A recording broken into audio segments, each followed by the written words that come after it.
fan, of course, from the Midlands. We've got Willie Fish in defence, Lewis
Hi, good evening. Welcome along to the Transfer Show.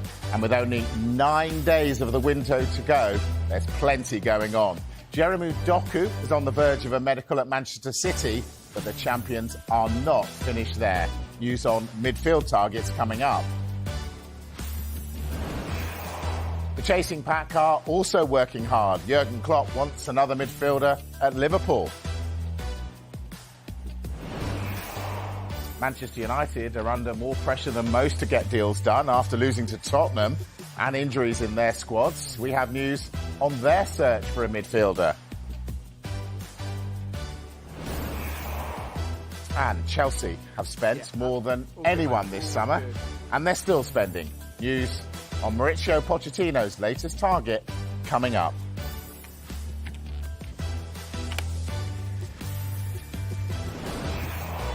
Hi, good evening then. So, let's start with Manchester City. I've said midfield, what's going on? Yeah, they're definitely in the market for a midfielder, Mike. That's after a deal for West Ham United's Lucas Paqueta effectively has become a no-goer because of all the outside off-field issues that are going on concerning Paqueta just now. And Wolves' Matheus Nunes, he has emerged as a potential option for Manchester City. As far as Wolves are concerned, they do not want to sell Nunes. They've got no intention of selling Nunes. They're reluctant to sell Nunes, and it would take a huge offer for them to even consider a sale of Matheus Nunes. And the time left in this transfer window, you said it at the top of the show, just 9 days to go. That is a huge factor as well, because if Wolves were to do a deal, they need to bring in replacements. And how difficult is that going to be given how much time is left? And if they do get a big amount of money for Matheus Nunes, other clubs who will be selling to Wolves will be very well aware of that and think, well, we can charge a little bit more. It's clear what's been happening all summer as far as Wolves are concerned, though. They've been trying to comply with financial fair play rules throughout the whole of this transfer window. They've seen the likes of Ruben Neves, Raul Jimenez, Nathan Collins, among others, leaving the club. There's also been that managerial change as well. Julian Lopetegui gone, Gary O'Neill in. So this is definitely one to watch, because if Manchester City start looking at a player, more often than not, Manchester City get that player.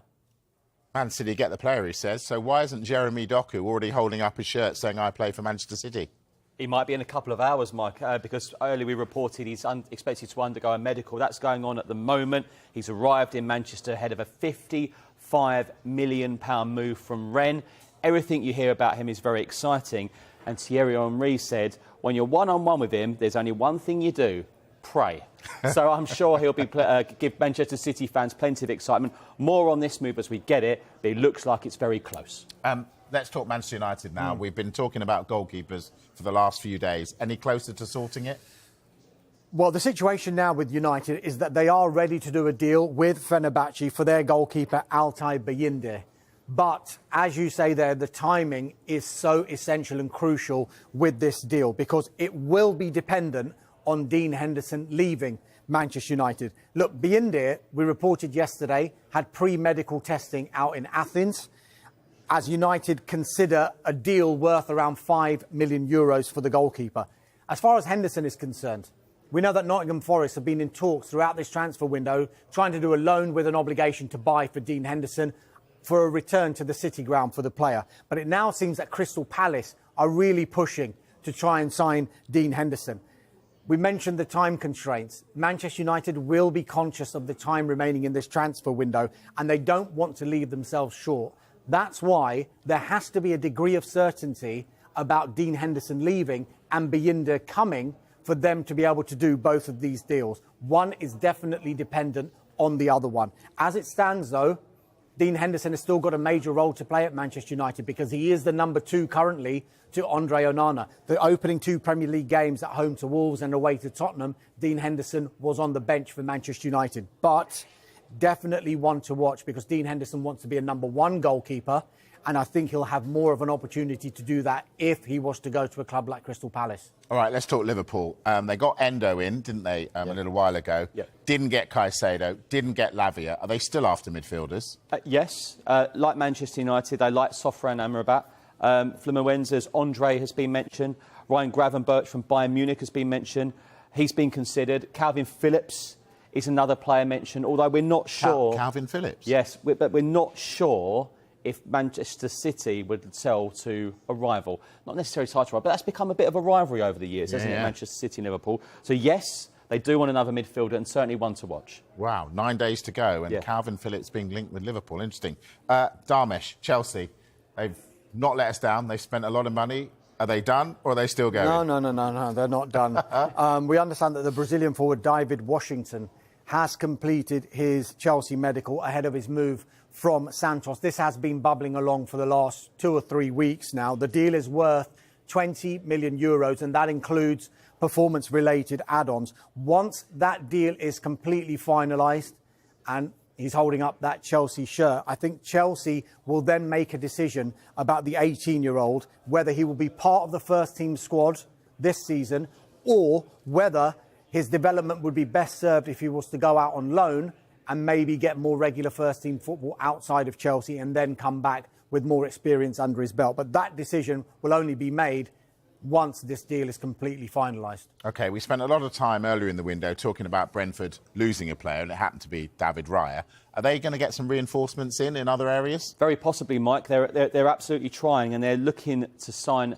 Fiorentina winglet Nicolas Gonzalez, and they've put in a £35 million bid. Who would have thought that a few years ago? Brentford going in for the £35 million player, but what a job Thomas Frank has done, and Brentford are a proper Premier League side now. Stumbling blocks, though, Mike. Fiorentina have considered the players not for sale this summer. It remains to be seen if Brentford are going to come back in. West Ham fans want to know what's going on. They got a defender in, didn't they, yesterday? Any more reinforcements coming in there? You didn't want to say his name, did you? No. Konstantinos Mavropanos. That's why I didn't want to say his name. Thanks, Doms. So, Mohamed Kudus, he's the name on a lot of West Ham fans' minds at the moment.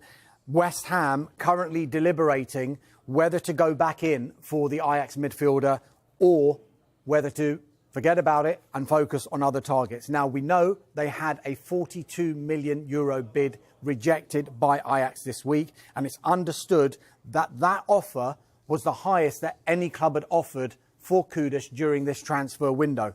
Now, one source has told me that West Ham United, when they went in with that package of €42 million, they thought and expected almost that that deal would be accepted.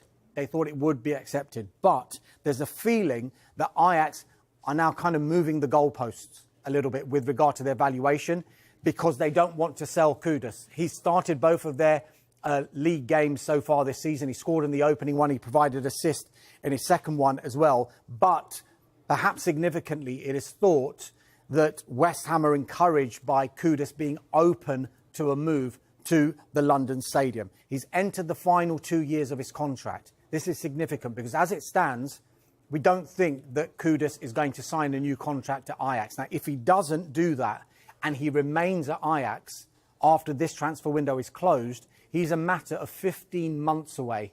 That is not a long time. 15 months away from being able to sign a pre-contract agreement with a club outside the Netherlands. And that would include West Ham United, but that will bring in a whole host of other clubs as well, which is probably why West Ham United aren't giving up on this. They still want to sign the player. It just depends now whether they believe going higher than €42 million is in their interests or not. OK, so they may or may not get a midfielder. What about a striker? They're in the market for a striker as well. They've been quite busy. I think they were late bloomers almost in this transfer window. I think a lot of West Ham United fans were very worried. Declan Rice, that saga took the opening section of this transfer window and West Ham United weren't spending that money. But slowly but surely, they brought in players James Ward-Prowse, Edson Alvarez and Konstantinos Mavropanos as well. This is a player who they're interested in Youssef El Nesri, who they've tried to sign before. The Morocco international played at the World Cup in Qatar.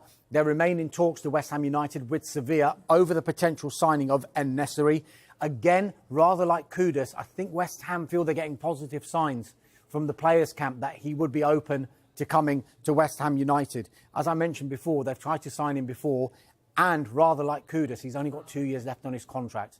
So that could be another issue and a factor that Sevilla will have to take into account if and when West Ham United formally go in with a bid. OK, all right, let's talk Everton, Michael. Played 2, lost 2. Dominic Calvert-Lewin, busted cheekbone. What are they doing? Are they bringing people in? Yeah, look, the nasty one, that. Everton want a forward and they want wingers. We know that they like Che Adams, but I understand Southampton are really, really keen to keep him. Now, of course they do as well. They've started well, Southampton, under Russell Martin. They've seen James Ward-Prowse leave for big money, Romeo Lavia leave for big money, and they're thinking, hey, look, we want to get straight back to the Premier League. We're not just going to sell all our best players. So that's an interesting one. Of course, Che Adams started the season well, so Everton want him. More on that one as we get it. But like many clubs, outgoings are also on the agenda. You've got Mason Holgate, Damari Gray, and potentially Neil Maupay. However, that's if Everton can bring in attacking reinforcements. But with 9 days to go, Sean Dyche doesn't want to be left short, does he? You know, they need more bodies in. They need a lot more quality in. Another name mentioned, if potentially Che Adams doesn't go through, Patson Daka from Leicester has one been mentioned as well. But yeah, they do need some help up front, don't they, Mike? They certainly do. All right, let's take a break. Loads coming up after it. We've got news on Tottenham, Nottingham Forest, Aston Villa, and more. See you in a moment.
another defender in and a forward, whether that's a winger stroke forward. Like I've said on the transfer show throughout the months, you don't replace Harry Kane like for like. I don't think Ange Postecoglou has any intention of replacing Harry Kane like for like, because you simply can't. And so, yeah, we'll see what the forward options will be.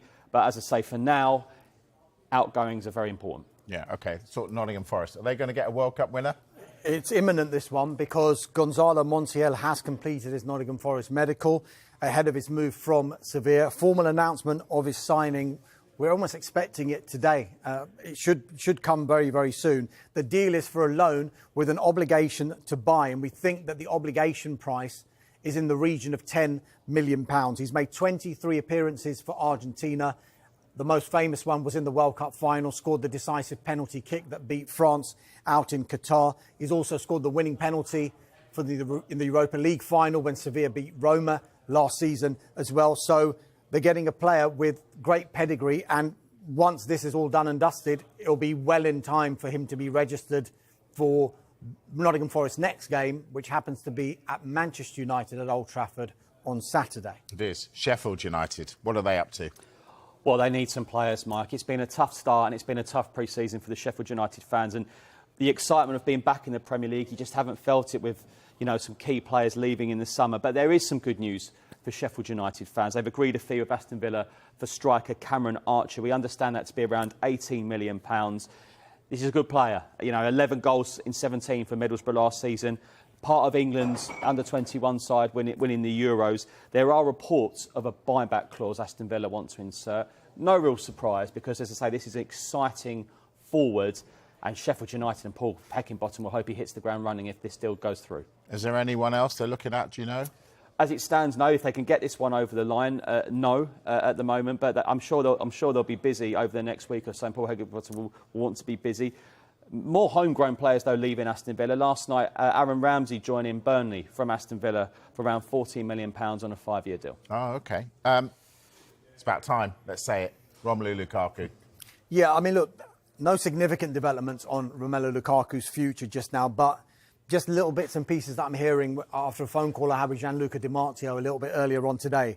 We still know that Juventus want to do a deal and sign Romelu Lukaku, but specifically, Gianluca Di Marzio is saying that they would have to sell Dusan Vlahovic to fund a move. Now, I know that's something similar that we have been saying, but there is a kind of a little twist here. As it stands, Vlahovic doesn't want to leave. He started for Juventus at the weekend against Udinese. He scored in that game as well.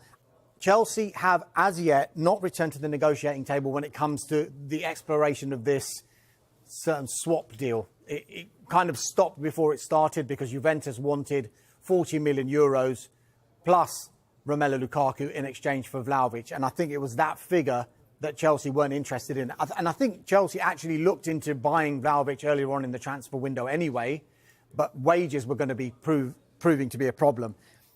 But it is understood that there are alternative ways that Juventus could raise funds, and that is by selling Moise Kean. Now, I'm told that if Juventus were to sell Kean, then the replacement they would bring in for Moise Kean wouldn't necessarily be Romelu Lukaku, because the profile of player that they'd want in place of Moise Kean would be Alvaro Morata from Atletico Madrid. So it seems those two pairs are linked. Vlahovic goes or becomes part of a swap deal and Lukaku comes in. If that can't happen and they still want to bring another striker in and it's Alvaro Morata, then it's likely that it'll be Moise Kean who would have to make way for Morata to come in. So it's still up in the air for Lukaku. Chelsea, we understand, are still working very closely with him and his representatives about the most viable exit option available to him.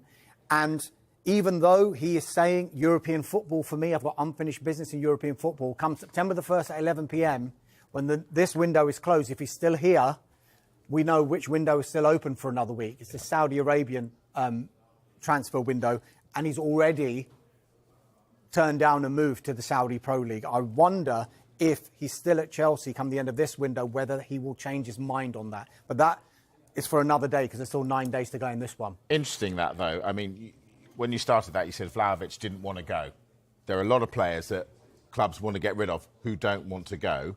How does it work as we get closer to deadline? Does it become in favour of the buying club? Does it get easier for them to get players because clubs will just drop the price just to get rid? Yes, that there is an element of that, because you've got a situation where we're getting so close to the end of this transfer window, the word brinkmanship comes to mind. And if a club knows that a player wants to join them and it's this late in the transfer window and the selling club want to get rid of that player, the buying club are in a little bit of control there, because they can say, well, we don't want to meet the valuation for number one. We're happy to wait as late as you can.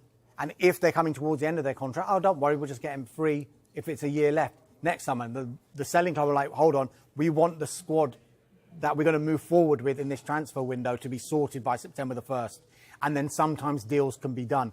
Using Arsenal as an example, you've got about 4 or 5 players that we understand that they'll listen to offers for.